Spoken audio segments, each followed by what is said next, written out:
Hello friends, my name is Sumant और इस video में हम लोग डिस्कस करेंगे सेक्शन 375 ऑफ आईपीसी जो डिफाइन करता है टेप को। डिस्कशन शुरू करने से पहले मैं आपको कुछ बातें बता देना चाहता हूं। इस वीडियो में हम लोग दो कोडवर्ड्स यूज़ करेंगे। पहला कीवर्ड होगा टेप एंड दूसरा कीवर्ड होगा, देखिए अभी मैं रिकॉर्डिंग कर रहा हूं अपने गांव में, तो अगर मैं इन दो वर्ड का यूज़ बार बार करूंगा तो आस पड़ोस वाले जो है थोड़ा गलत समझ लेंगे और मेरा सामाजिक बहिष्कार हो जाएगा। इसी बात को ध्यान रखते हुए हम लोग इन दो कोड वर्ड का यूज़ करेंगे। आप कृपया ध्यान रखिए। चूँकि टेप एक बहुत ही सेंसिटिव इशू है, इसलिए मैं आपको दो बातें बता देना चाहता हूँ। पहला एक कि मैं एक फेमिनिस्ट नहीं हूँ, मैं एक रेशनल पर्सन हूँ। दूसरी बात यह कि मैं पीता नहीं, बिहार एक ड्राई स्टेट है। ड्राई मतलब सूखा नहीं, यहाँ पे शराबबंदी है। कई लोग सोच रहे होंगे कि यार ड्राई स्टेट है मतलब फिर भी मिलता तो होगा ही। भाई ऐसा नहीं है। I am an engineering graduate and I could not find a single but so yes Bihar is really a dry state. तो चलिए दोस्तों अपना शुरू करते हैं ट्यूटोरियल। टेप जो है एक क्राइम है। इसको डिफाइन किया गया है इंडियन पैनल कोड के सेक्शन 375 में। इस सेक्शन के अनुसार a man is said to commit rape who has sexual intercourse with a woman. फिर इसके बाद यहाँ पे 6 कंडीशंस दी हुई हैं। अगर इन 6 कंडीशन में अगर टेप होता है तो वो टेप कहा जाएगा।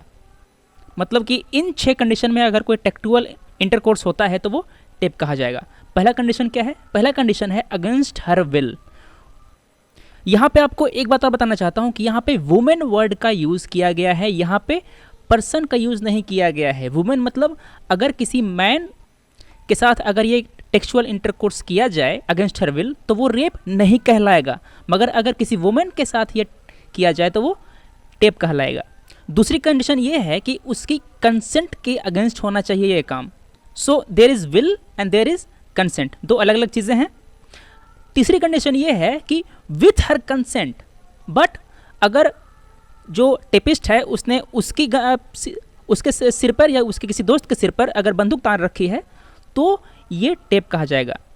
यहाँ पे देखिए, यहाँ पे कंसेंट तो है मगर ये फोर्स कंसेंट है, यहाँ पे विलफुल कंसेंट नहीं है।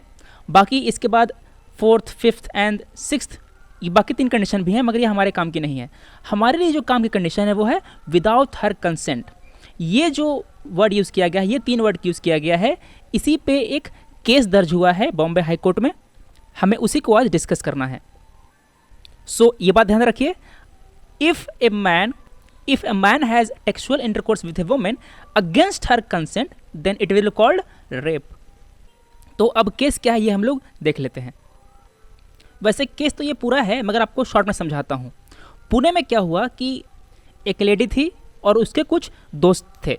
उनमें से एक का नाम था ए, ये हमने मान लिया है, उसका नाम तो नहीं ले सकते अभी, हम लोग ए मान लेते हैं उसको। तो हुआ क्या कि इस वुमेन ने और इस पर्सन ने, इस आदमी ने शराब पी साथ में और कॉन्सेंसुअल टैक्स किया। पर जो महिला थी उन्होंने ये कहा है अपने बयान में कि उन लोगों ने उनके साथ गैंग टेप किया था। इसके बाद ये जो पर्सन है ए और इसके 2 दोस्त, इनको सज़ा हो गई। सज़ा होने के बाद इन्होंने कोर्ट में बेल के लिए अप्लाई किया और बेल के दौरान बॉम्बे हाई कोर्ट ने ये जजमेंट दिया जिसको हम लोग डिस्कस करेंगे। चलिए देखते हैं कि बॉम्बे हाई कोर्ट ने आखिर कहा क्या। जज की बात सुनने से पहले हम लोग ये देख लेते हैं कि जो डिफेंडर है और पब्लिक प्रोसिक्यूटर है उन्होंने क्या कहा। पहले देख लेते हैं कि डिफेंडर वालों ने क्या कहा था। डिफेंडर वालों ने कहा कि जो अल्कोहल था विक्टिम ने उसको वॉलंटरली कंज्यूम किया था, उसको फोर्स नहीं किया गया था कंज्यूम करने के लिए। फिर उसके बाद जो इंटरकोर्स था वो कंसेंसुअल था, यहाँ पे कोई ज़बरदस्ती नहीं की गई थी। बस बात ये थी कि जो विक्टिम थी उसने शराब पी रखी थी। So because this is an consensual act that's why it is not a tape. पर जो पब्लिक प्रोसिक्यूटर था उन्होंने ये कहा कि यहाँ पे मिस्टर ए के इंटेंशंस अच्छे नहीं थे, इसीलिए उनको बेल नहीं मिलनी चाहिए। अब देखिए मैं आपको एक जोरी बात बताता हूँ। कोई इंसिडेंट होता है, इसके बाद दर्ज होती है FIR, ठीक है। FIR दर्ज हो गई, पुलिस ने जांच पड़ताल की, उसकी फिर चार्जशीट फाइल की, केस जो है वो कोर्ट में गया। अब कोर्ट में क्या होगा? कोर्ट में एक जज होगा और यहाँ पे होगा एक डिफेंडर जो एक्यूज्ड को डिफेंड करेगा। दूसरा होगा पब्लिक प्रोसिक्यूटर। देखिए कोई भी क्राइम, टेप जैसा क्राइम, इसे हम लोग क्राइम अगेंस्ट सोसाइटी कहते हैं। टेप को हम लोग क्राइम अगेंस्ट सोसाइटी है, ठीक है। तो देखिए, चूंकि ये सोसाइटी के अगेंस्ट क्राइम है, इसलिए सोसाइटी की तरफ से एक व्यक्ति होता है उन एक्यूज्ड को सजा दिलाने के लिए, वो होता है पब्लिक प्रोसिक्यूटर। तो चलिए अब देखते हैं कि आखिर बॉम्बे हाई कोर्ट ने क्या कहा, अपना जजमेंट क्या दिया। जैसा कि मैंने आपको शुरू में बताया कि the sexual intercourse will be called a tape if that will happen without her consent. तो देखिए, यहाँ पे कंसेंट तो दिया मगर एल्कोहल के इन्फ्लुएंस में दिया। सो बॉम्बे हाई कोर्ट ने ये कहा कि intoxication can not be an excuse. आप किसी को शराब पिला के उसका कंसेंट नहीं ले सकते, ठीक है। क्यों? क्योंकि अगर किसी ने शराब पी रखी है तो वो फ्री और कॉन्शियस कंसेंट नहीं दे सकता, फ्री और कॉन्शियस डिसीजन नहीं ले सकता। जिस तरह एक शराब पिया हुआ आदमी सही से गाड़ी नहीं चला पाता क्योंकि वो सही डिसीजन नहीं ले पाता, ब्रेक कब लगानी है ये उसे पता नहीं होता। उसी तरह अगर किसी ने शराब पी रखी है तो उसका कंसेंट का वो वैल्यू नहीं होता। क्यों? क्योंकि वो एक रैशनल डिसीजन नहीं ले पाता उस स्टेट में। So if a person gives you her consent, then it will be not a willful consent, it will be not free and conscious. So when a woman say no for sexual intercourse, it means she is not willing. But if she say yes, it should be free and conscious, but not every yes is consensual. If she has given her consent in the influence of alcohol, then it will be not conscience. तो फिर इतना कहने के बाद जो Bombay high court था उन्होंने bell रद्द कर दी और उनको वापस जेल भेज दिया। सो अगर आपको इस yes is yes and no is no के बारे में ज़्यादा जानना है तो आप पिंक मूवी देख सकते हैं, आपको क्या हो रहा है आखिर ये पता चल जाएगा। सेक्शन 375 के अलावा और भी सेक्शंस हैं जो इस इशू से रिलेटेड हैं, उनको देख लेते हैं हम लोग। अब सबसे पहला है और इम्पॉर्टेंट है section 497 of Indian Penal Code.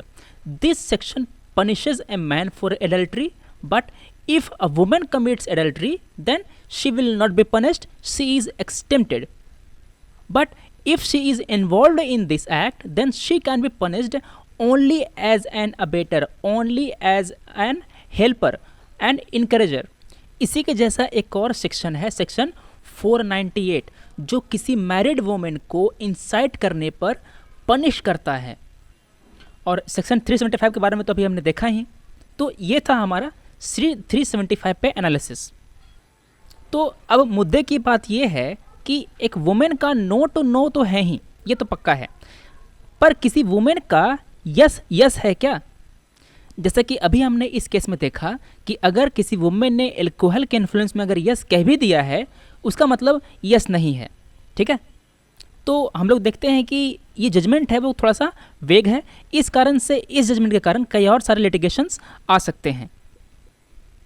मैं जानता हूँ कि इन दो कोड वर्ड्स की वजह से आप लोगों में से कई को काफ़ी समस्याएं आई होंगी, कई लोग इरिटेशन फील कर रहे होंगे, इसके लिए मैं आपसे क्षमा चाहता हूँ। अब मैं आपको एक क्वेश्चन दूंगा जिसका आंसर आपको कमेंट सेक्शन में देना है। सवाल है, there is a parliamentary system of government in India because Lok Sabha is elected directly by the people. Parliament can amend the constitution. Raj Sabha cannot be dissolved. Council of Minister is responsible to the Lok Sabha. ये आपके 4 option हुए, आपको इसका answer देना है comment section में। भारतीय संविधान ने पार्लियामेंट्री सिस्टम को सेंटर पे और स्टेट लेवल पे, दोनों लेवल पे इंट्रोड्यूस किया है। दोनों लेवल पे पार्लियामेंट्री सिस्टम ही काम करता है। जो सेंटर है वहाँ पे पार्लियामेंट होता है और जो स्टेट है वहाँ पे स्टेट लेजिस्लेचर होता है। तो आप इस सवाल का आंसर कमेंट सेक्शन में जरूर दें। हम लोग मिलते हैं अगले वीडियो में। Thanks for watching.